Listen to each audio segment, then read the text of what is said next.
Quel est le sens du voyage ? Que dit-il de nos rapports au monde ?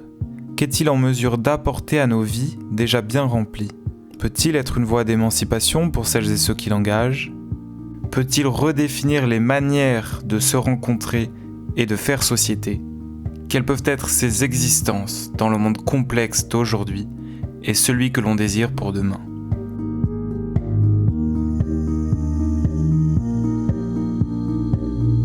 Bonjour et bienvenue dans le podcast De Vive Voix. Je suis Anthony, la personne qui se pose toutes ces questions.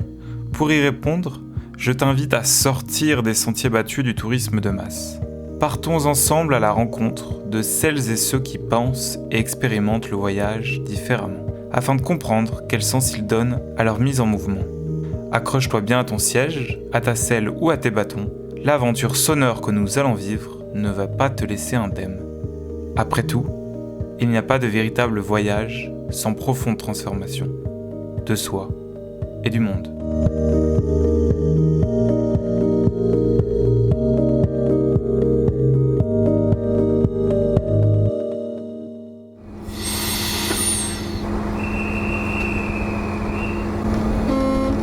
Mesdames, Messieurs, bonjour et bienvenue à bord de ce TER.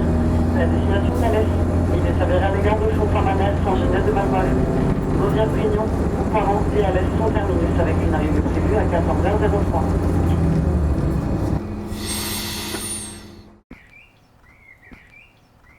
Me voilà sur les bords du quai, dans un charmant village quelque part entre Nîmes et Alès. Je vais revoir mon amie Lucie avec qui j'ai partagé un bout de chemin en 2021 sur le célèbre Camino Frances qui mène à Saint-Jacques-de-Compostelle. Ça fait longtemps qu'on n'a pas eu le temps d'échanger suite à son immersion au Canada qui a duré un peu plus d'une année. Je vais passer 4 jours chez elle et ça va être l'occasion de l'interviewer pour ce podcast. C'est la première interview que je vais réaliser, alors c'est assez stressant, mais j'ai vraiment hâte. C'est le début d'une belle aventure, j'en suis certain. Avec Lucie, on approfondit dans cet épisode l'expérience de la marche et de l'aventure en nature au travers d'un prisme original, celui de la psychologie sociale et environnementale.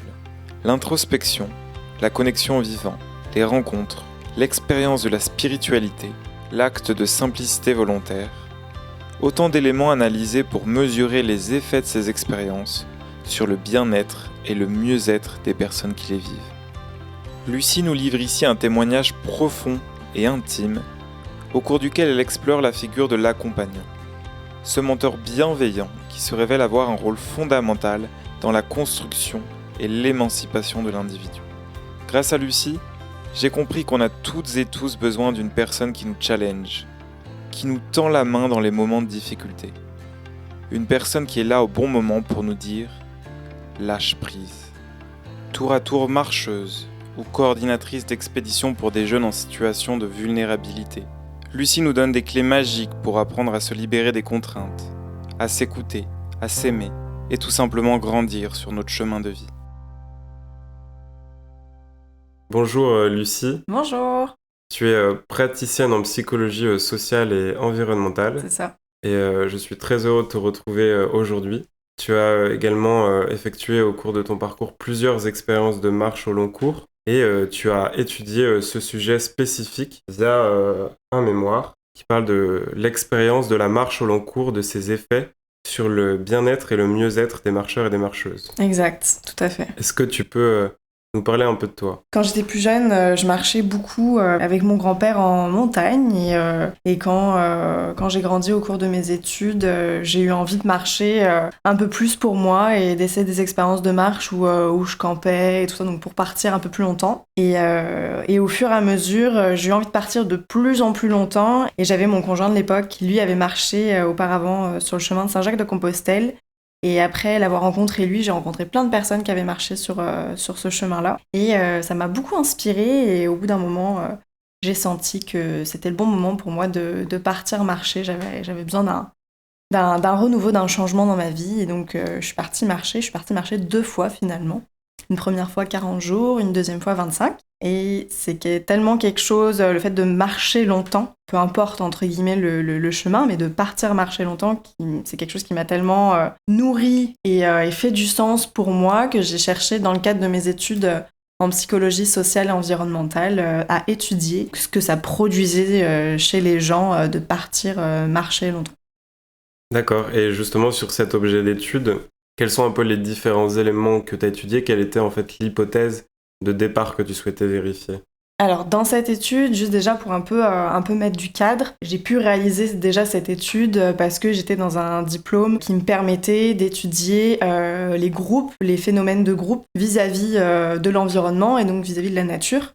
Et donc, dans ce cadre-là, moi, j'ai cherché à regarder le groupe des marcheurs et des marcheuses. Et donc, l'effet qu'avait l'environnement dans lequel ils évoluaient, c'est-à-dire un chemin de randonnée, la nature, tout un tas de personnes autour, et ce que ça pouvait générer sur eux.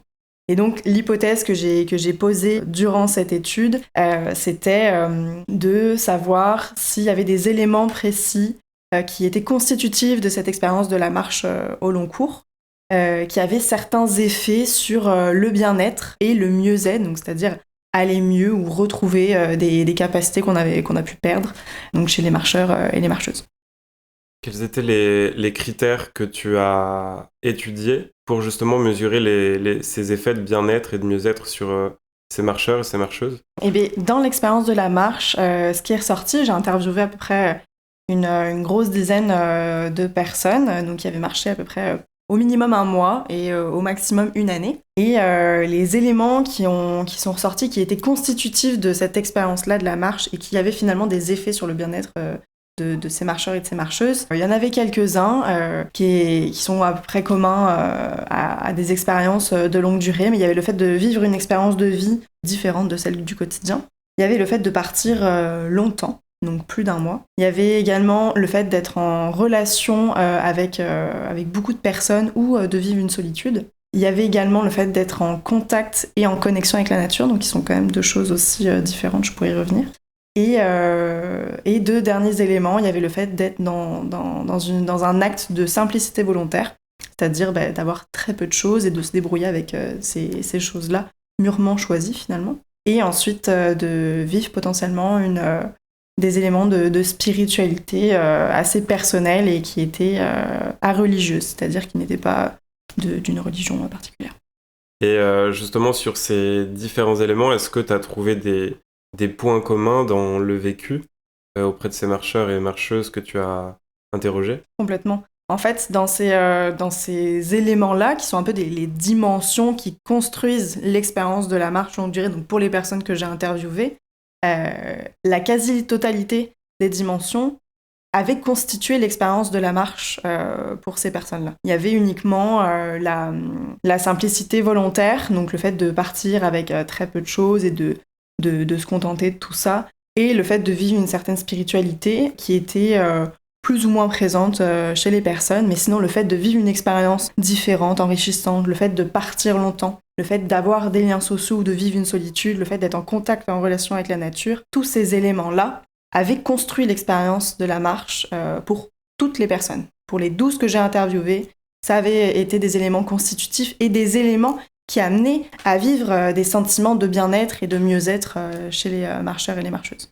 Est-ce que justement tu peux nous expliquer un petit peu qu'est-ce qui est constitutif de ces différents éléments, qu'est-ce qu'il veut dire? Par exemple, pour la catégorie que j'ai nommée liens sociaux, il y avait un peu cette binarité entre vivre des relations sociales très riches et vivre une solitude. Donc, où les deux, en fait, avaient des points extrêmement positifs sur les marcheurs et les marcheuses, dépendant le vécu de la marche. Mais il y avait le fait de rentrer en relation avec des personnes et que ces personnes deviennent soit des mentors ou des liens très très forts qui se rapprochent quasiment de liens familiaux, que cette expérience-là a créé des liens qui sont par la suite ineffaçables. Ou à l'inverse, le fait de vivre une solitude qui permet complètement de se recentrer sur soi et donc de s'explorer, de se découvrir, de se comprendre et par la suite de ça de rayonner. Par exemple, aussi sur le fait de rentrer en relation avec la nature, il y avait tout d'abord le fait d'être en contact avec elle, c'est-à-dire d'être juste dans la nature. Et le fait donc d'être dehors, de se sentir évoluer dans cet environnement-là, et ensuite d'être en relation, voire d'être en connexion avec la nature, c'est-à-dire de se sentir faire part de cet environnement-là. Et ces éléments-là ont pu jouer sur le sentiment de bien-être des personnes. Et ensuite, l'autre élément aussi qui était commun à tous les marcheurs et toutes les marcheuses que j'ai pu rencontrer, c'était le fait de partir longtemps. C'est-à-dire de partir vivre cette marche sur au minimum 1 mois. Donc de vraiment engager une rupture, d'engager un cheminement qui allait prendre son temps et durer dans le temps. Merci pour ces éclaircissements justement sur ces différents critères.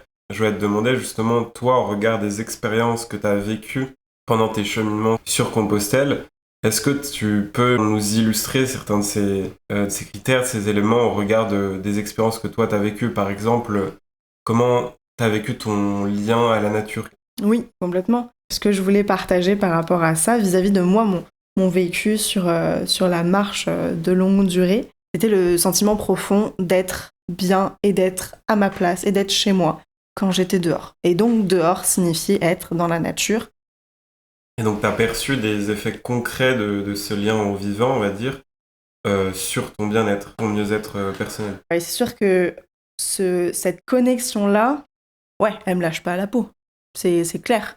Parce que d'avoir ressenti un sentiment aussi fort, aussi alignant, en tout cas dans mon vécu personnel, qu'aujourd'hui, j'ai une recherche par rapport à ça.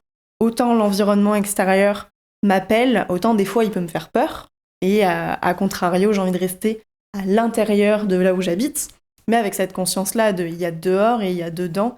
Et qu'est-ce qui finalement m'apporte le plus? C'est principalement d'être dehors. Et je retrouve, en fait, je viens rattacher à chaque fois cette sensation-là d'être très ancrée, très alignée en cheminant, en étant dehors.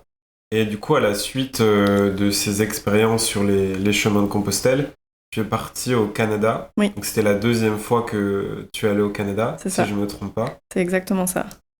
Et qu'as-tu fait là-bas?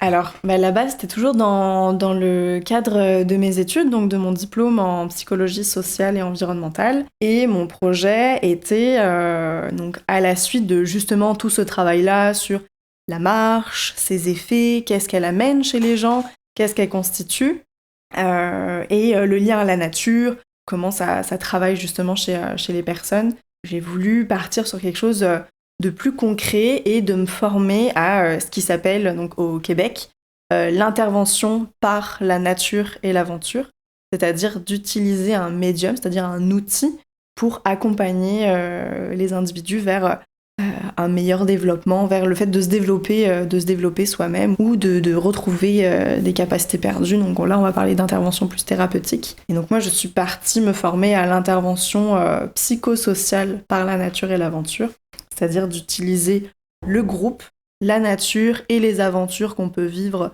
vis-à-vis de ces 2 autres éléments comme outil d'intervention pour des jeunes qui étaient dans des situations de vie difficiles.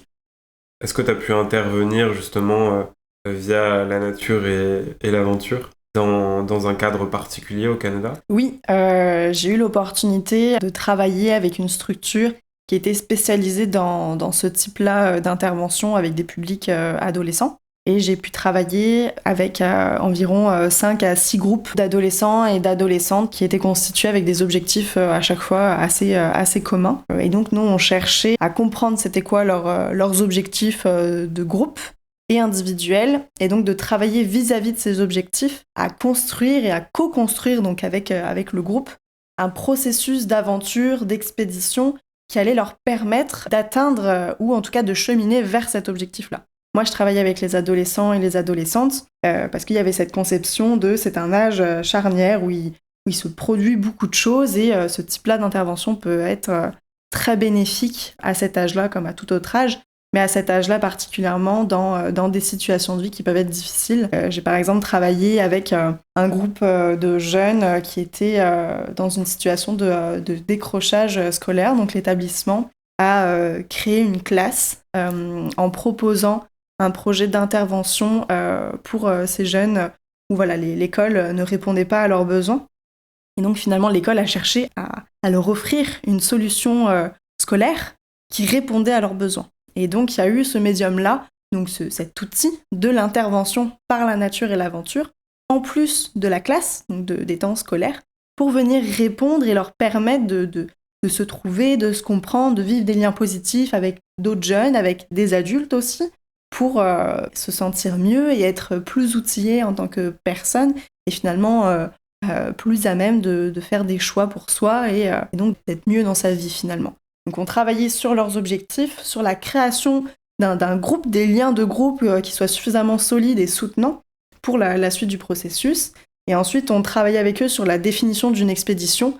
Donc qu'est-ce qu'on va faire, pendant combien de temps? Est-ce qu'on part en déplacement? Donc est-ce qu'on part en itinérance? Est-ce qu'on part sur un camp fixe et on va faire plusieurs types d'activités? Donc toujours en prenant en considération qu'une expédition, c'est partir plusieurs jours, voire plus longtemps, dans une région suffisamment isolée, donc pour pas avoir accès à certains services ou quoi que ce soit, et partir en autonomie.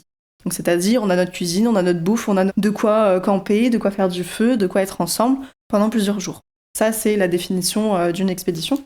Ensuite, on les préparait finalement aux différents éléments auxquels ils allaient être confrontés dans l'expédition, parce que partir en expédition comme ça, en région isolée, c'est un défi, c'est un grand défi, donc qui stimule beaucoup de capacités d'adaptation.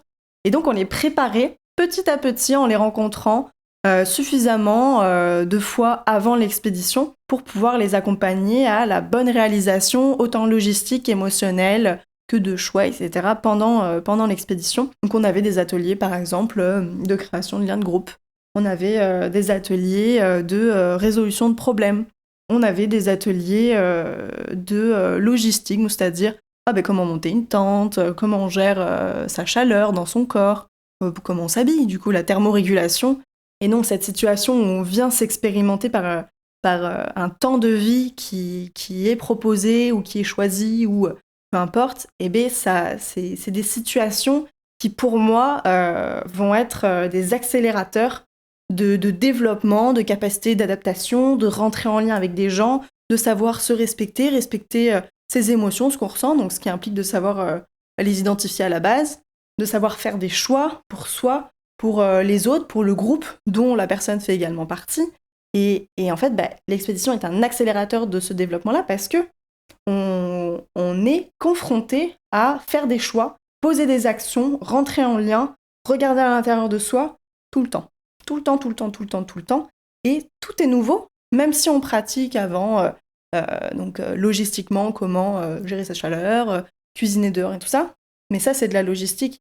Après, il y a comment on l'appréhende et comment on le vit sur le terrain, en sachant que j'ai pas de téléphone, j'ai pas de restaurant à 2 km de chez moi. Et donc, c'est un accélérateur pour moi de développement de tous ces éléments-là qui sont finalement fondamentaux pour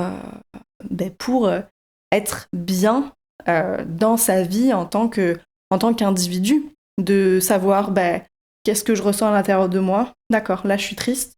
Qu'est-ce que je fais par rapport à cette tristesse? Est-ce que je l'écoute? Est-ce que je l'écoute pas? Est-ce que je la dis à quelqu'un? Est-ce que je la garde pour moi? Ou par exemple, là j'ai un besoin particulier, j'ai besoin d'être seule. D'accord? Est-ce que je l'écoute? Est-ce que je prends de l'écart avec les gens avec qui je suis? Ou est-ce que je l'écoute pas? Est-ce que je le dis à quelqu'un? Enfin, bref, c'est rentrer en communication avec soi pour pouvoir finalement agir de manière à se respecter autrui et donc aller bien. Dans le cadre de ces expéditions, c'était des expériences de marche notamment, qui n'étaient pas au long cours, dans des expériences de marche de quelques jours. Est-ce que tu as pu justement analyser aussi les critères dont tu parlais dans ton étude et voir si ils influaient aussi et s'ils avaient des effets de la même manière sur le bien-être, sur le mieux-être des personnes que tu accompagnais? Eh bien, dans le cadre de ce qu'on appelait des programmes, là, avec toute une phase de préparation, d'expédition, puis de retour, on est parti marcher, mais pas que, on est aussi parti faire des expéditions en canoë-kayak, donc en itinérance aussi, ou avec un camp fixe, et donc on allait vivre des expériences particulières, qui souvent étaient de la marche également, mais à la journée. Et vis-à-vis des éléments que j'avais pu déterminer dans ma recherche, c'est sûr qu'en fait, je les ai pas caractérisés tels quels dans ce travail-là d'intervention, mais ils étaient profondément présents. Ils étaient profondément présents, tout d'abord parce que on travaillait avec le groupe, donc c'est-à-dire que le groupe est à part entière un outil pour que chaque personne puisse atteindre ses propres objectifs.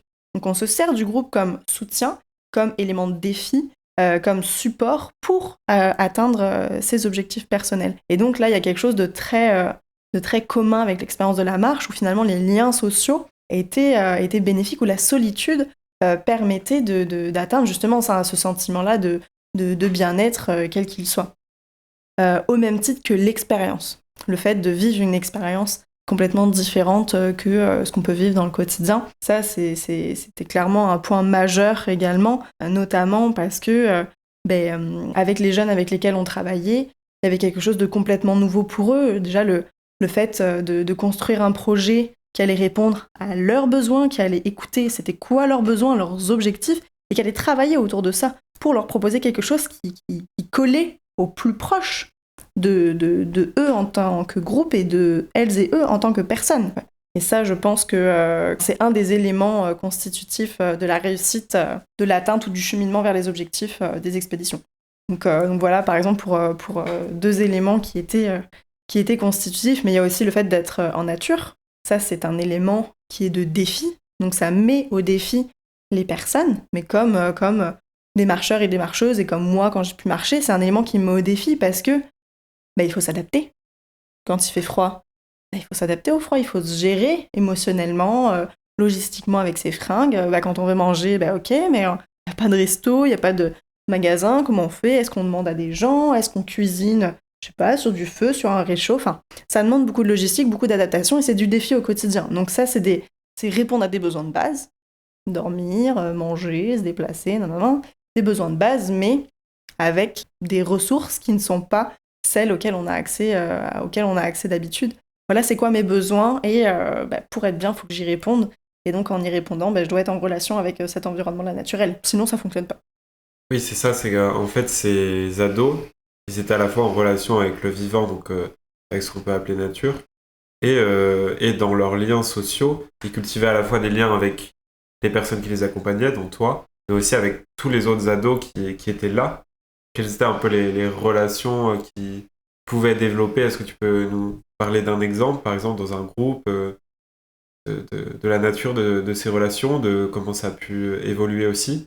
Ouais, complètement. Par exemple, dans les groupes, pour la quasi-totalité des groupes, c'est pas une généralité, mais pour ceux en tout cas avec lesquels moi j'ai pu travailler, c'était principalement des groupes scolaires. Donc c'est-à-dire c'était des groupes qui étaient créés dans le cadre de l'école. Et donc ça, c'est un élément pour moi qui va être très spécifique parce que les jeunes ne le choisissent pas nécessairement. C'est pas le groupe qu'ils auraient choisi, c'est pas leur groupe d'amis, c'est pas un groupe où ils s'inscrivent d'eux-mêmes, mettons en périscolaire ou quoi que ce soit. Donc c'est un groupe que choisit l'école, donc qui est souvent une classe. Et donc on va devoir constituer dans ce groupe classe une identité de groupe qui est pas forcément présente, on peut être nombreux, un peu moins, on s'entend pas forcément, on se connaît pas. Et puis il y a les profs. Donc forcément, quand on est face à un prof ou une prof, il y a quand même cet élément-là un peu de distance et c'est la personne qui est la personne qui sait et moi je suis la personne qui apprend. Donc il y a cette distance-là. Et il y avait aussi des éducateurs, des éducatrices, des assistants et des assistantes sociales. Donc c'est aussi des personnes qui sont présentes dans un certain objectif pour le groupe. Donc il y a ces personnes-là, ces adultes-là, certes auxquels les groupes ils ont confiance, c'est des personnes qui sont là dans leur quotidien, mais qui ont un rôle très précis. Certes, c'est un ou une adulte, mais qui a un rôle et donc qui est identifié vis-à-vis de ce rôle-là. C'est une personne, mais avec un rôle. Donc la première chose qu'on voit, c'est d'abord ce rôle, avant la personne. Et pareil pour nous, quand on arrivait, on était les intervenants par la nature et l'aventure, qui proposons le projet, qui connaissons la nature, comment être dehors et tout ça.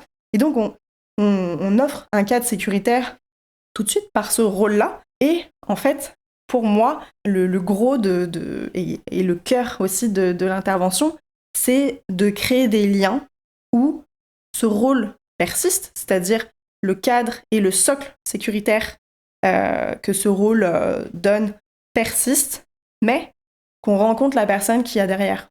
Parce que dans chaque personne, il peut y avoir des éléments qui peuvent inspirer, qui peuvent accompagner, qui peuvent mettre au défi. Et donc, qui sont des opportunités d'atteindre des capacités en nous, de nous faire évoluer, etc., etc. En fait, il y a tout un travail de création de lien parce qu'on part tous ensemble, personne n'est mis de côté, et on va chercher à faire ressortir, donc à travailler sur les forces de chaque personne pour utiliser ces forces-là pour le développement du groupe et le fait que l'expédition se passe au mieux et que voire elle permette aux jeunes de se découvrir. Par exemple, dans une des expéditions, on a embauché quelqu'un pour faire la cuisine sur l'expédition, qui était un jeune, qui était parti en expédition avec nous l'année d'avant. Et donc ce jeune-là, pendant cette expédition l'année d'avant, s'était révélé, mais un cuistot de ouf en cuisine de plein air. Ce qui est quand même dingue. On a un petit set d'épices où on en a 4 qui se battent en duel, on a 2 poêles et on a un peu d'œufs, et enfin bref, c'est faire avec peu, beaucoup. Et ça, c'est grand de pouvoir se révéler et se trouver là-dedans. Et donc, le jeune, utilisation de ce plein potentiel-là, de cette force, et réinvestissement de manière professionnelle dans d'autres expéditions. Enfin, il y a ces opportunités-là de se découvrir dans des forces, et c'est cette mise en lumière de force qui va aussi être très soudant dans les liens de groupe. Par exemple, j'ai un autre élément qui me vient en tête. Dans un des groupes, on avait 2 jeunes, un qui était très très à l'aise dans le bois et tout ça, qui vivait, qui adorait le bois, faire du feu et tout ça, et un autre qui était proche de ce jeune-là, mais un peu moins sensible à ça. Les 2 pendant une expédition, waouh, ils ont coupé du bois. Donc des ados, haches et tout ça, coupent du bois. Ils ont fait le feu pendant toute l'expédition et ils ont construit des méga cabanes en bois. Mais un truc de ouf. Ils ont demandé des bâches, les scies et tout ça. C'était incroyable. Et ils se sont révélés là-dedans, dans ce contact-là au bois, à la survie, à la construction. Et donc, c'était... leur force, c'était ça à ce moment-là. Il pouvait y en avoir plein d'autres. Mais là, c'est ça qui est venu les accrocher. Et c'est à ça qu'ils ont... dans lequel ils se sont investis. Et donc, ils nous ont créé toute une cabane dans lequel on pouvait se mettre tous ensemble, le groupe, ils nous ont alimenté le feu, sur lesquels on a fait à manger, parce qu'ils étaient tellement grands ces feux-là, autour desquels on a pu faire nos cérémonies, nos retrouvailles de moments partagés, donc qui sont des éléments très forts. Donc finalement, c'est utiliser les forces individuelles pour créer une force de groupe, et donc des liens indéniablement qui sont très forts. Et toi, justement, quelles ont été un peu les relations que tu as tissées avec les jeunes? Quelle était ta posture, en fait, d'accompagnement? C'est une bonne question au niveau de la posture d'accompagnement. C'est un terme pour moi qui est très très juste et qui résonne beaucoup parce que ça a été mon défi pendant cette expérience-là. Donc j'ai vécu justement en tant qu'intervenante par la nature et l'aventure pendant 10 mois. Donc j'étais en stage, mais je me projette encore dans cette profession-là dans les prochaines années. Et la question de la posture d'accompagnement et donc la posture professionnelle, elle est centrale parce que on est dans un rôle qui permet un cadre, qui permet une sécurité, mais qui doit être proche et trouver la juste distance avec le public avec lequel on travaille. Parce que moi, je travaillais avec des jeunes qui étaient dans des situations de vulnérabilité. Soit j'ai bossé avec des jeunes qui étaient en situation de décrochage scolaire. J'ai travaillé avec des jeunes qui étaient sur le trouble du spectre de l'autisme et en déficience intellectuelle. J'ai aussi travaillé avec des jeunes qui avaient un trouble du langage, ou des jeunes qui avaient des troubles du comportement. Et donc, c'était porter un regard complètement différent, c'est-à-dire de percevoir leurs forces, et donc d'offrir des opportunités de développer ces forces-là. Et forcément, ce qui permet de faire rentrer les jeunes dans ce type-là d'opportunités qu'on cherche à leur offrir, c'est le lien qu'on a avec eux. Si on n'a pas de lien avec eux, si on n'est pas proche, qu'on n'est pas accessible, qu'on n'est pas présente, c'est-à-dire intentionnellement là, et prêt à se montrer tel qu'on est, tout ce qu'on mettra en place, ça sert à rien. Parce que ces jeunes, ils nous voient pas nous. Ils voient qu'un rôle, qu'un adulte. Ils peuvent voir une situation de pouvoir. Ils peuvent projeter des adultes qui les ont blessés. Donc un manque de confiance cruel dans l'adulte. Et donc en fait, il y a tout cet objectif-là de rentrer en contact, en relation avec les jeunes, juste pour en fait qu'ils aient ce sentiment-là et cette réalité-là de c'est à eux qu'on s'intéresse. Et en parlant de moi, c'est je m'intéresse à toi. Je veux savoir qui tu es, ce que tu aimes et qu'est-ce qui t'anime et vers quoi on va ensemble. Comment je peux t'accompagner? Dans le groupe et tout ça, on n'est pas la clé. Bien au contraire, c'est eux qui sont la clé, qui sont le processus, qui sont tout. Et nous, on est là, on est les coups de pouce, quoi. Et moi, plus concrètement, comment ça s'est matérialisé avec certaines personnes. Au début, je me suis vraiment sentie en défi, voire des fois un peu en insécurité. J'étais ok, qu'est-ce que je montre de moi? Au début, j'étais un peu mal à l'aise et je pense que les jeunes, clairement, l'ont senti. Et en fait, au fur et à mesure, on a commencé à sortir dehors, à faire des activités dehors. Et là, c'est plus simple. Pour moi, c'était beaucoup plus évident parce que on était dans l'environnement où je me sens hyper bien, où je suis à l'aise. Puis c'est surtout, on partage une expérience commune. Je me rappelle d'une journée où on est parti toute la journée, donc c'était en hiver. Donc qui dit hiver au Québec, c'est moins 20, il faut être habillé chaudement, voire très très chaudement. Et raquettes et tout ça, donc on est parti en raquettes. On avait des petits traîneaux aussi, donc fabriqués avec des luges et tout ça pour trimballer notre matériel. Et donc on est parti marcher tout le groupe ensemble. Et en fait, pendant cette journée-là, j'ai vraiment eu un déclic. Et parce qu'en fait, j'étais en train de partager l'expérience avec les jeunes. Et donc, j'étais beaucoup plus moi-même. Et en fait, les jeunes étaient, eux, dans une situation plus ou moins de défi. Et donc, je me sentais beaucoup plus apte à leur amener les éléments, à être proche d'eux pour pouvoir les accompagner à ce que cette situation de défi-là, ils puissent trouver des stratégies pour calmer le niveau de défi et être plus à l'aise. Comme on est une équipe aussi d'intervention, chaque personne a ses forces, comme chez toute personne, dans tout groupe. Et donc, les jeunes peuvent s'orienter plus vers l'un ou l'autre des personnes. Et est-ce que tu peux justement nous parler d'une relation spécifique que tu as eue avec un jeune ou une jeune, peut-être l'évolution qu'il y a eu au cours d'une expédition, l'évolution de cette relation? Oui, complètement. Par exemple, j'ai au tout début d'un des processus, donc qui a duré à peu près 5 à 6 mois, il y avait une jeune qui au début me détestait. Et en fait, au fur et à mesure que je suis vraiment rentrée en relation avec cette personne, que j'ai vraiment communiqué avec elle et que je suis venue vers elle, il y a eu quelque chose qui s'est plus ou moins construit petit à petit parce que finalement on s'est rendu compte qu'on avait des intérêts en commun. Par exemple, moi j'étais partie faire un volontariat, un woofing dans une ferme de chèvres qui faisait du fromage de chèvre. Et elle avait des chèvres chez elle et elle était amoureuse de ces chèvres. Et son rêve, c'était de partir en France faire du fromage de chèvre. Et donc, en fait, quand on est arrivé à cet élément-là, quand elle m'a dit qu'elle avait des chèvres chez elle, je lui ai partagé cette expérience-là en lui disant « Ah, mais trop bien que, moi aussi, j'aimais bien les chèvres et que j'avais fait un volontariat dans une ferme avec des chèvres. » Et là, en fait, ça a été un déclic, un point commun qui a quand même été très soudant dans notre relation. Parce que après ça, justement, quand on est parti faire cette journée en hiver, on avait nos traîneaux et tout ça, j'ai passé quand même finalement pas mal de temps avec elle, avec d'autres personnes aussi, et en fait, elle m'a laissé de l'espace pour que je puisse l'accompagner et la soutenir quand elle avait des éléments qui étaient plus de défis, donc notamment le froid. À un moment donné, elle a eu très très froid, elle avait énormément de mal à se réchauffer, et en fait, elle laissait personne la conseiller pour se réchauffer, c'était complètement fermé dans sa tête. Et moi, j'ai tenté un élément et en fait, elle a accepté de le tenter avec moi parce que je lui proposais de le faire avec elle. Enfin, c'était tout simple. Hein. C'était OK, on a froid aux extrémités, donc on a froid au bout des orteils et au bout des mains. Hop, on va faire des grandes fentes avec nos mains, avec nos bras et on va courir en long. Sauf que moi, je le faisais avec elle. Et donc, je partais avec elle pour aller me réchauffer et l'accompagner et tout ça. Et donc, ce lien-là, ensuite, a mûri. Puis plusieurs fois, elle était revenue vers moi en me disant est-ce que tu peux me passer le nom des fermes dans lesquelles tu as travaillé, parce que potentiellement moi j'aimerais aller en France, j'aimerais pouvoir aller travailler dedans.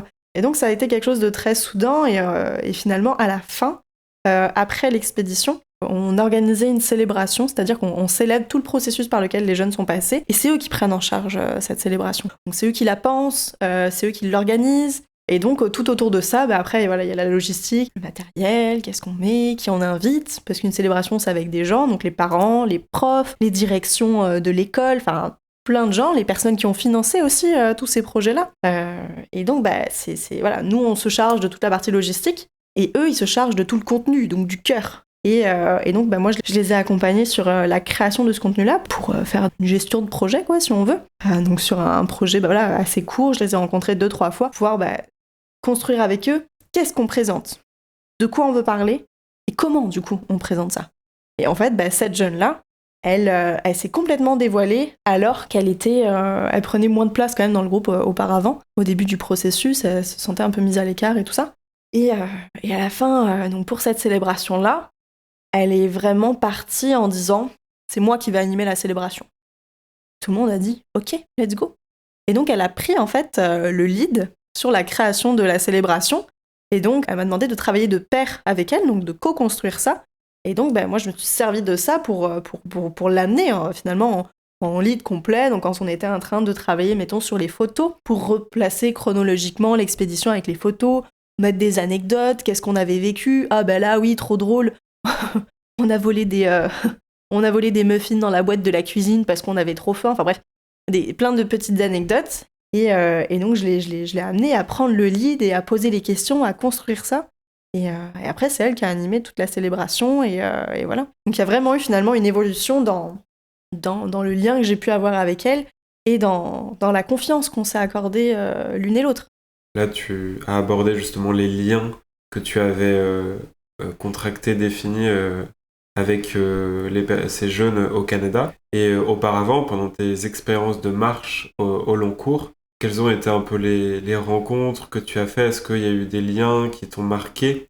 Au final, des personnes aussi qui ont pu être ces figures d'accompagnants et d'accompagnantes sur ton chemin. Est-ce que tu as trouvé un parallèle justement entre ces deux expériences? Indéniablement. Clairement. Et c'est ça qui était absolument incroyable de finalement, là, après coup, après ces 2 expériences-là, de pouvoir me voir quand moi je marchais, être finalement en recherche de moi, de m'estimer, de savoir ce que je veux faire et tout ça, et que finalement il y a des personnes qui m'ont offert beaucoup d'opportunités de me rencontrer dans ce type-là de dimension. Et donc après coup, et c'est ça qui a été très très inspirant pour moi, de moi m'orienter dans ce type-là finalement de lien et en fait de pouvoir offrir ce qui m'a été offert. Et plus concrètement, quand j'ai marché la première fois en 2021, donc quand j'ai marché 40 jours sur le chemin de Compostelle en partant de Lourdes et en allant jusqu'à Santiago, donc par le Camino Frances et ensuite jusqu'à l'océan à Fistera, j'ai rencontré un père et son fils. Et en fait, ces 2 personnes ont marqué énormément mon chemin et l'ont marqué encore même aujourd'hui. Justement dans le fait qu'ils ont pu poser des mots à certains moments qui ont été très très grands pour moi, exactement au bon moment, qui m'offraient une clé à l'intérieur de moi. La manière dont je recevais leurs mots, boum, c'était une clé et c'est bon, ça me permettait d'ouvrir une porte dans ma tête et de cheminer. Et, par exemple, le papa... à un moment donné, on marchait, et moi, sur mon premier chemin, j'avais très, très, très, très mal aux pieds. J'avais énormément d'ampoules. Et la peau de mes pieds, c'était de la peau de serpent, quoi, en pleine mue. Et en fait, j'avais vraiment le dessous des orteils, et ça venait jusqu'à la voûte plantaire, qui était une ampoule généralisée. Et donc, ça me faisait très mal. Et en fait, c'était très, très difficile moralement en plus de physiquement. Et en fait, j'étais quelqu'un qui avait beaucoup de difficultés à lâcher prise. J'étais énormément dans le contrôle de moi-même, de tout. Et en fait, voilà, le papa, là, donc dans le duo père-fils, à un moment donné, il me regarde et il m'attrape mon sac des bras, là, et il me dit « Lucie, lâche prise ». Puis le fait qu'il me dise ça en me prenant mon sac, donc mon sac qui était vraiment mes poids dans la vie, là, ça matérialisait vraiment ça. C'était mes poids, je les tenais, ils étaient sur mon dos, puis je devais marcher avec, puis je devais les absorber en moi-même. Enfin, c'était mes problèmes, c'était à moi de les porter, là. Et le fait qu'il me dise ça, et de lâcher prise, et que pour soulager mes pieds, en fait, pour soulager juste ce que j'étais en train de vivre, Et finalement, c'était très très métaphorique. C'était très métaphorique, très symbolique, parce que c'était vraiment, Lucie, apaise-toi, accepte que des gens t'aident. Ça veut pas dire que t'es moins bien, ça veut pas dire que t'es pas capable, ça veut juste dire que t'as le droit. T'as le droit à ça, et t'as le droit de trouver aussi des solutions, plutôt que juste de souffrir et de te définir par de la souffrance. Et donc cette personne-là, avec cet acte-là, m'a offert une opportunité que j'aurais pu ne pas saisir, mais une opportunité de saisir une clé, c'est-à-dire de oui, en fait, j'ai le droit de faire confiance et de me laisser aider. Et ça, ça s'est construit tout au fur et à mesure, parce que ça faisait quand même un certain temps que cette personne-là, je la connaissais, puis que je marchais avec. Et donc, c'est en créant un lien de confiance et arrivé à un moment de grande vulnérabilité où cette personne m'a offert une opportunité que j'ai saisie parce qu'il y avait eu tout ce travail-là avant. Et donc, ça vient complètement, en fait, dans la même sphère, dans la même vibe que ce que je pouvais travailler avec les jeunes quand j'étais en intervention. C'est de construire un lien de confiance, et donc après ça, de pouvoir, quand ils sont dans des situations de difficulté, où c'est difficile, il n'y a pas de clé, où ils ne les perçoivent pas ou quoi que ce soit, de pouvoir amener justement cet élément-là. Et des fois, en tant qu'intervenant ou intervenante, on s'en rend même pas compte. Mais c'est là, et ça fait du sens pour le ou la jeune. Et je pense que là, le papa sur le chemin, quand moi je marchais, s'est pas rendu compte que ce moment-là précis, cette phrase-là de manière très précise, a été hyper bénéfique pour moi. Parce que aujourd'hui encore, quand je suis dans des situations difficiles, ça me ressonne dans la tête, où j'ai cette phrase, Lucie, lâche prise, lâche prise. Et ça, par exemple, ça a pu m'aider aussi quand j'étais avec mes jeunes, face à eux où j'étais je suis pas bien, je sais pas comment faire. Cette pensée-là, Lucie, lâche prise.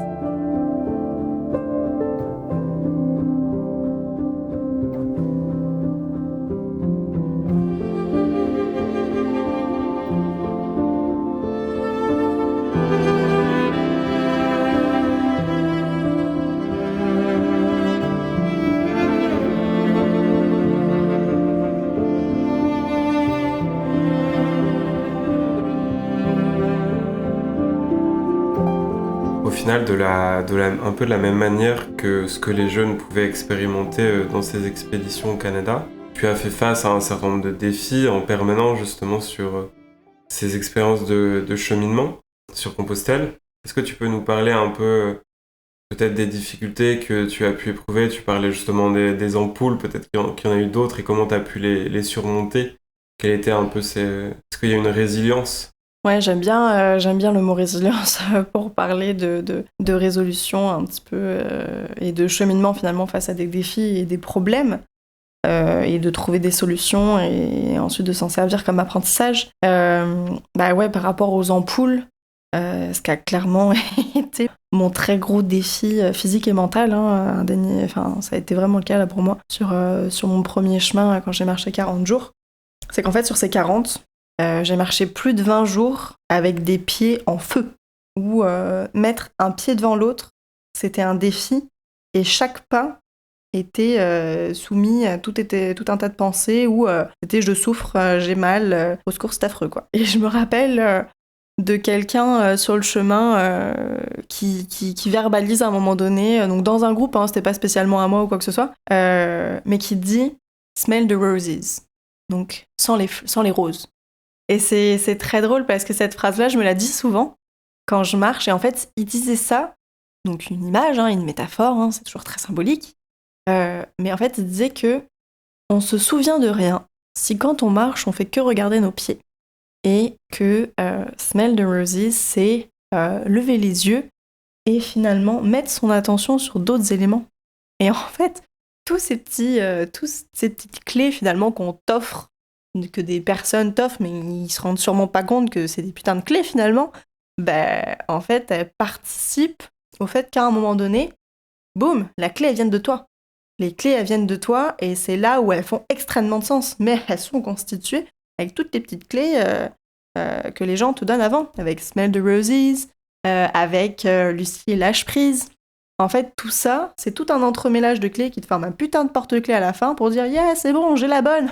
Elle ouvre la clé de la porte qui est la solution. Qui était pour moi de lâcher mon passé, de m'accepter, de lâcher prise et d'être juste moi, là, pleinement présente. Et finalement, c'est à partir de ce moment-là, en fait, j'ai arrêté d'avoir mal aux pieds. J'ai arrêté d'en souffrir, du moins. C'est-à-dire que mon attention était plus axée là-dessus. Je me définissais plus comme une marcheuse qui avait des ampoules. Je me définissais plus, en fait, par cette souffrance.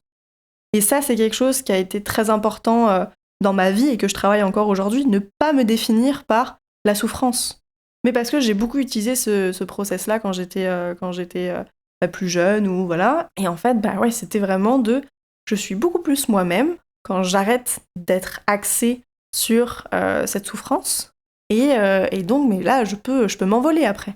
Et donc ça, c'était la réponse et la solution et oui, finalement la résilience. Parce que c'est encore une réflexion qui me suit aujourd'hui et que je travaille et auquel j'ai eu accès en marchant et finalement en vivant une expérience très physique et très, très concrète. L'expérience des ampoules, c'est palpable dans le corps, mais très symbolique, très fort et très, très alignant pour moi dans ma vie. Et je pense aussi à un autre élément de résilience et tout ça. À un moment donné, j'ai rencontré quelqu'un sur le chemin qui a été une mauvaise rencontre. Et ça, c'est quand même plutôt rare, finalement, sur le chemin de Compostelle. Enfin, quand on entend les récits des personnes qui marchent sur le chemin, faire des mauvaises rencontres, c'est quand même rare, voire très rare, voire ça n'existe pas, quoi. Rien n'existe pas, indéniablement, mais là, je l'ai vraiment expérimenté comme tel. Et en fait, au début, c'était une bonne rencontre, quand même, cette personne-là. Et finalement, à la fin, ça a duré 3 jours. J'ai marché 3 jours avec cette personne. Et finalement, en fait, il y avait comme une relation de possession et si tu pars, je vais te rattraper de toute façon. Et en fait, je me suis vraiment sentie en très très grande insécurité mentalement. La personne m'avait verbalisé, de toute façon, je peux te détruire avec 2 phrases. Enfin, vraiment des trucs très très, genre de la violence psychologique quasiment, quoi. Sauf que on se dit, c'est sur le chemin de Compostelle, je la connais pas depuis longtemps, ça peut pas s'apparenter à ça. Mais finalement, quand on y pense après coup, c'était quand même difficile. Et en fait, en cheminant et en me rendant compte que waouh, j'étais en train de perdre toute ma lumière et tout mon feu et toute ma joie de vivre, que je me suis dit, ok, là, faut partir. Là, faut partir. Et finalement, j'ai réussi à m'extraire de ce truc-là. Et après, c'est en rencontrant d'autres personnes qui avaient entendu par d'autres gens sur le chemin ce que j'avais vécu. Donc à certains moments, j'ai rencontré des gens qui avaient entendu parler de ça, mais qui savaient pas que c'était moi ou quoi que ce soit. Et en fait, je me rappelle d'une femme à un moment donné, je me rappelle plus malheureusement son prénom, mais c'était une femme qui venait tout récemment de divorcer. Et en fait, elle m'expliquait qu'elle avait vécu des violences conjugales, et notamment des violences psychologiques. Et en fait, moi, ça m'a vachement fait écho. Et après ça, j'ai fini par lui parler de cette rencontre-là, et qui a fait écho finalement aussi à son vécu. Et en fait, elle m'a dit « Ah, mais c'est toi, Lucie, qui a vécu ça avec cette personne-là, nanana. » Et j'étais « Mais comment ça, t'es au courant ?» Elle me dit « Oui, j'ai rencontré telle personne qui a marché, nanana, qui a rencontré telle personne qui a marché avec vous. » J'étais en mode « Ah ben oui. » Et en fait, il y a cette transmission-là. Et donc cette personne, le fait qu'elle sache ce que j'avais vécu et que finalement il y a eu un peu un téléphone comme ça entre les personnes qui marchaient, elle se positionne aussi en tant que oui, ça a été violent, parce qu'elle aussi avait vécu des violences. Et donc là, elle a pu mettre aussi en mots, oui, je reconnais que ce que tu as vécu, même si c'était court, mais ça a quand même été un certain type de violence psychologique. Et ça, en fait, ça a été assez... le fait que quelqu'un d'autre pose aussi ces mots-là et valide le fait que oui, c'était pas normal de vivre ça, et que quelqu'un me dise je peux te détruire en 2 phrases et me retienne de partir, et que voilà. La personne me disait clairement si tu pars, je te rattrape, en fait, je te retrouve. Et après ça, j'ai rencontré encore d'autres personnes et tout ça, où je me suis sentie finalement plus en sécurité, des gens qui avaient connu la personne aussi plus tôt sur le chemin, et qui m'ont permis de m'apaiser et de plus être en inquiétude de recroiser cette personne-là. À un moment donné, j'ai été accueillie chez une femme, où j'étais sur le parvis d'une église, juste à boire de l'eau, à me reposer. Et là, elle m'a juste dit, elle est venue vers moi, elle s'est approchée, elle m'a dit toi, tu viens chez moi aujourd'hui. Et j'étais non, moi je mange, puis après je m'en vais, je continue à marcher. J'avais marché 10 km sur la journée, pour le moment il était midi ou quelque chose comme ça. Elle m'a dit non, là, tu viens chez moi, on mange ensemble et après tu vois. Et finalement, je suis allée chez elle et je suis pas ressortie jusqu'au lendemain matin.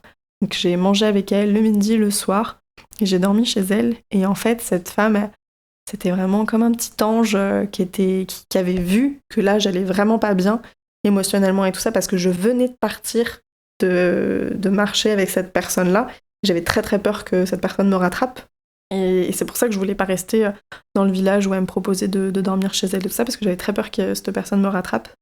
Et en fait, elle a tellement été englobante et sécurisante que j'ai accepté. Et donc j'ai lâché prise, again. Et en fait, le lendemain, elle est venue marcher avec moi. Et, elle a marché à peu près 8 km avec moi. Et pendant ces 8 km, on a croisé cette personne. Et en fait, elle m'a donné donc, le cadre sécuritaire pour moi pouvoir dire à cette personne c'est fini. Le lien est rompu, t'auras plus accès à moi, même si on se recroise ou quoi que ce soit, c'est fini. Et ensuite, j'ai continué à marcher avec cette femme qui m'avait accueillie chez elle. Et après, j'ai plus recroisé cette personne-là et j'étais plus en inquiétude. Je savais que j'allais avoir les clés ensuite pour pouvoir être face à cette personne et lui dire non, c'est terminé. Donc ça, c'était très fort, c'était très... je me suis sentie assez forte et résiliente finalement grâce à des rencontres et grâce encore à des clés qui permettent de constituer un trousseau. Au final, ce que je trouvais intéressant dans tes propos, c'était c'est que ces expériences de marche au long cours étaient aussi, d'une certaine manière, des voies d'émancipation, parce qu'elles permettaient d'échapper à certaines situations toxiques. Quand la personne que tu as rencontrée parlait de violence conjugale, c'est qu'en fait, ces violences conjugales, elles se font pas à l'extérieur, elles se font dans le cadre du foyer, dans le cadre d'une maison close, on peut dire, et donc qui enferment un peu les personnes qui s'y trouvent. Alors que là, au final, le voyage s'apparentait aussi en cette libération des contraintes, en cette libération des violences, qui t'ont permis aussi de t'affirmer en tant que personne et de dire non, en fait, je ne veux pas de ces violences-là, je ne veux pas de cette emprise sur moi. Oui, complètement. Puis c'est sûr que le fait d'être parti voyager, marcher, vivre une expérience marquante, souvent quand on part marcher, les gens nous demandent c'est pourquoi tu marches. Et autant les personnes qu'on rencontre sur le chemin que quand on récupère notre crédentiel, il faut s'inscrire dans un petit livre et il faut dire pourquoi on marche. Et je trouve ça profondément délicat parce qu'en fait, j'ai l'impression que le pourquoi on marche, on le sait après avoir marché. Ah finalement, j'ai marché pour ça. C'est ça que je suis venue travailler en partant, en voyageant, en m'émancipant. Parce que c'est sûr que quand on part voyager, il y a quelque chose de très émancipateur dans juste le fait de partir et de partir longtemps, plus ou moins loin, dans le sens où on devient complètement autonome, on a beaucoup de gestion à faire de soi, de ce qui se passe autour de nous. Et donc ça crée beaucoup d'autonomie et c'est des situations où on doit être autonome et beaucoup dans la régulation de soi et tout ça. Donc c'est de fait à l'origine de beaucoup d'adaptations et ça pour moi c'est source d'émancipation. Partir, marcher, ça m'a permis de laisser, de déposer des éléments qui étaient très prenants dans ma tête, le contrôle, voilà machin, de déposer tout ça et de m'alléger. Et donc c'était émancipateur surtout dans ma tête en fait. C'était je rentre avec un vécu en plus, un vécu très particulier, très personnel, très spécifique aussi, qui m'ouvre des angles de pensée, de concevoir le monde, de concevoir les gens, la nature, de concevoir le fait de partir ou de rester, ou qui permet de changer de perception autant sur moi que sur ce qui se passe autour de moi. Et ça, pour le coup, c'est cette multiplicité de champs de perception et de perspectives, c'est très grandissant et source d'émancipation. Parce que plus on a, à mon sens, d'angles de vue sur une même situation, par exemple habiter quelque part, plus on perçoit le fait on peut habiter à différents endroits, se sentir chez soi. Est-ce qu'on est chez soi avec les gens ? Est-ce qu'on est chez soi dans un lieu ? Qu'est-ce qui fait le chez soi ? D'avoir différents angles de vue, ça permet en fait une émancipation et une autonomie, dans le sens où j'ai plus de capacité pour choisir ce qui va me correspondre. Ça, et au final, sur le chemin, ta maison, c'est celle que tu avais définie. C'était ton sac à dos, Ouais. c'était... Les liens que j'avais avec les gens, c'était le lien que j'avais en moi-même. C'est-à-dire le fait de marcher, c'est toujours très alignant pour moi. D'accord, je continue. Parce qu'au début, mon deuxième chemin, il devait durer, je crois, 1 semaine. Je devais juste partir marcher, puis après, je devais rejoindre une amie en festival ou quoi que ce soit. Et finalement, tous les jours, il y avait cette question-là de est-ce que c'est toujours là que je ressens que je dois être ? Est-ce que c'est toujours là chez moi actuellement et où c'est là où ça m'aligne ? Bah oui. Ça a duré jusqu'à ce que je retourne au point de départ de mon année d'avant. Ça a duré 25 jours. C'est intéressant parce que ça fait le parallèle aussi, on parlait tout à l'heure des expéditions aussi pour des jeunes qui des fois vivent dans des situations assez difficiles, dans des cadres familiaux aussi compliqués, voire violents. Au final, ces expéditions, c'était aussi du temps pour eux en dehors de ce cadre-là, une façon de, comme tu disais, trouver cette autonomie, trouver, valoriser leurs forces et s'affirmer en tant qu'eux-mêmes, quoi. Mm-hmm. Se donner une existence au final. Complètement. Se prouver leur existence. Ouais, et qu'ils s'en rendent compte, qu'ils en prennent conscience. Donc c'était clairement l'objectif, enfin c'était aussi un objectif qui n'était pas verbalisé en tant que tel, qui est profondément une ligne directrice de ces projets-là, et c'est pour ça que ça me tient énormément à cœur en fait de pouvoir travailler avec des jeunes qui sont dans des situations de vie difficiles, parce que en fait ce genre d'expérience ça permet d'ouvrir des voies et de pouvoir percevoir les choses différemment et de voir des clés en soi-même, et donc après de revenir dans un environnement, dans une situation qui est similaire potentiellement, mais outillé. Donc ça veut dire que je vais plus être capable de réagir de manière plus adaptée pour moi, ou de poser des limites, non, dire non, et donc de m'affirmer comme dans les expéditions, de trouver ma place. Et je trouve que le fait de partir voyager, de partir en expédition, bref, de partir dans une situation de défi, peu importe celle qu'on choisit finalement, que ce soit à pied, que ce soit en canoë, que ce soit à vélo, que ce soit très loin, que ce soit à côté de chez soi, que ce soit seul, que ce soit en groupe, c'est avoir cette opportunité-là de s'expérimenter différemment et ensuite de pouvoir revenir et être plus au clair avec qui on est, comment on fait, qu'est-ce qui est adapté à moi, et donc comment j'interagis avec le monde extérieur et tout ça. Et pour moi, c'est très fondamental, et c'est sûr que moi, j'ai eu la chance et le privilège de pouvoir projeter moi-même ok, je vais partir voyager. Au début, c'était une fuite. Après, c'est devenu juste des projets et des projets de vie à certains moments. Et donc, de pouvoir en fait offrir ça à des jeunes qui ne se projettent pas là-dedans, qui n'ont même pas cette projection de se dire c'est possible. Et donc, de pouvoir travailler avec ces jeunes-là oui, c'est possible, et on accompagne à ce que ça le soit, et ça le sera.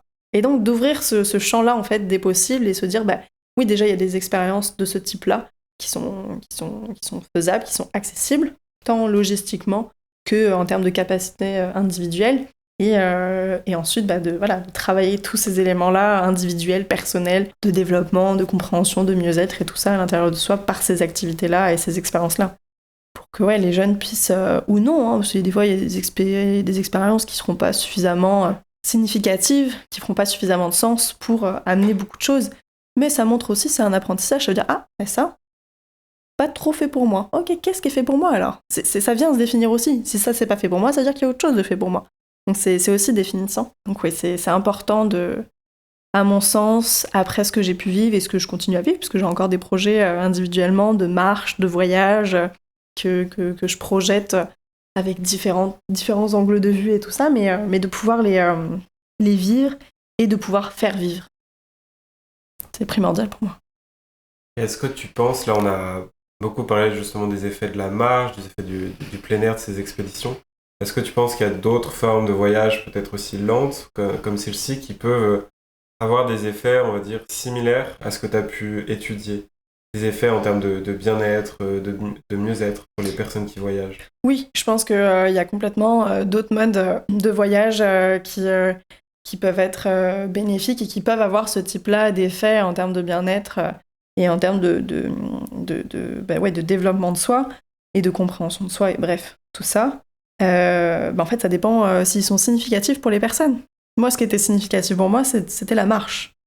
Mais il y a d'autres personnes, ça peut être le vélo, ça peut être le voilier, ça peut être, je sais pas, le roller, enfin, il y a tout le canoë-kayak, enfin, il y a tout un tas de types de déplacements qui sont lents, peuvent être significatifs et donc extrêmement porteurs.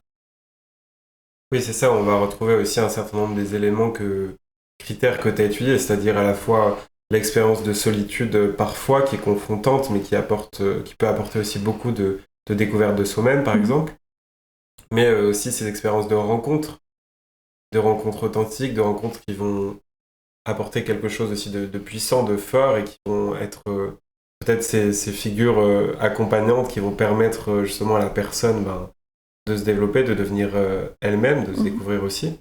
Et ça peut être aussi, comme on l'a dit, des expériences de long cours, peut-être même spirituelles. Donc on peut retrouver ces différents critères. Quelles étaient un peu justement les conclusions auxquelles tu es venu avec cette étude? Avec cette étude et finalement ce que moi j'ai pu vivre personnellement et ensuite comment j'ai pu l'utiliser en termes d'intervention, c'est très concrètement que partir longtemps, faire ce choix-là et que la manière dont on part soit signifiante pour soi-même, c'est très porteur et ça le sera pendant, peut-être, mais ça le sera surtout après.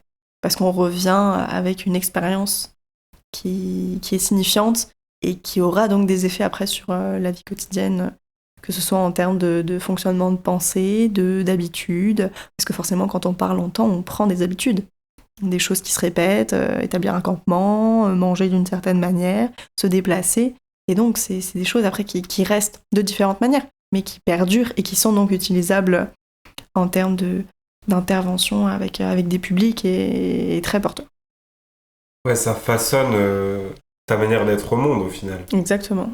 Ça permet de te dire, tu pars de chez toi, donc tu abandonnes d'une certaine manière ton passé, ta maison peut-être, ce qui t'avait défini, les 4 murs qui t'avaient défini pendant peut-être, je sais pas, 20, 25 ans ou plus, et te dire, c'est un nouveau départ, et je peux me découvrir, expérimenter et façonner une manière d'être au monde qui me définissait peut-être pas jusqu'à maintenant, mais les choses que je vivais, les contraintes qui pouvaient aussi être là dans mon quotidien, c'était pas nécessairement ce dont j'avais besoin. Ouais, complètement. Parce que le passé, on l'emporte toujours avec nous, hein. Ça, c'est un fait.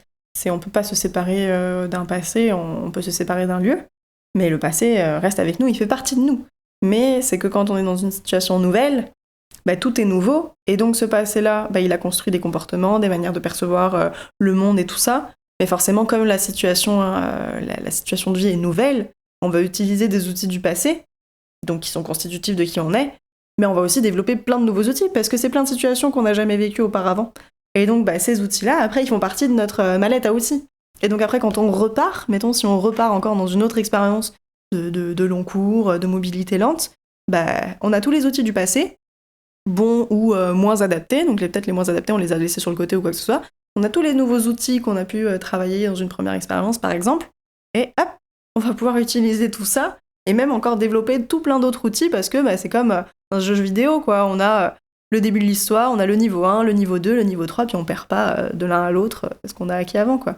Au fur et à mesure, la mallette d'outils augmente, et en fait est utile dans des situations complètement diverses et variées, que ce soit dans le voyage ou dans la vie quotidienne. Et c'est ça que je trouve très fort, en fait, c'est que c'est applicable dans le quotidien.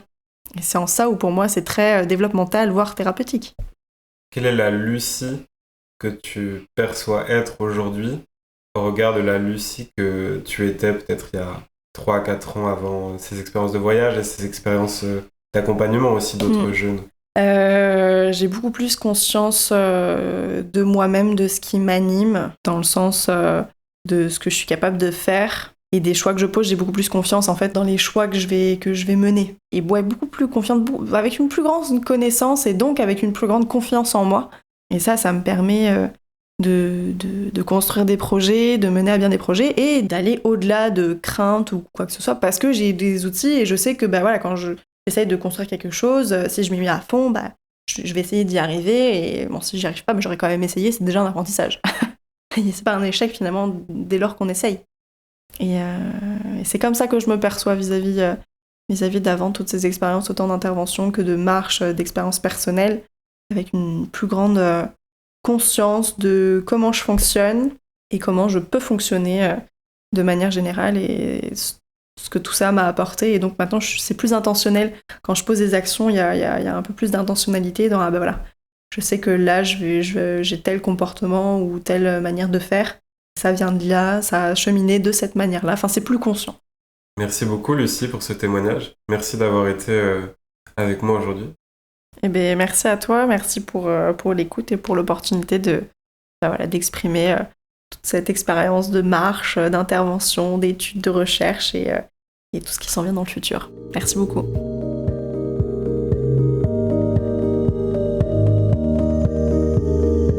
Merci beaucoup à toi d'avoir écouté cet épisode.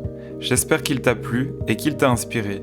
Si c'est le cas, n'hésite pas à le partager autour de toi. Je t'en serai très reconnaissant.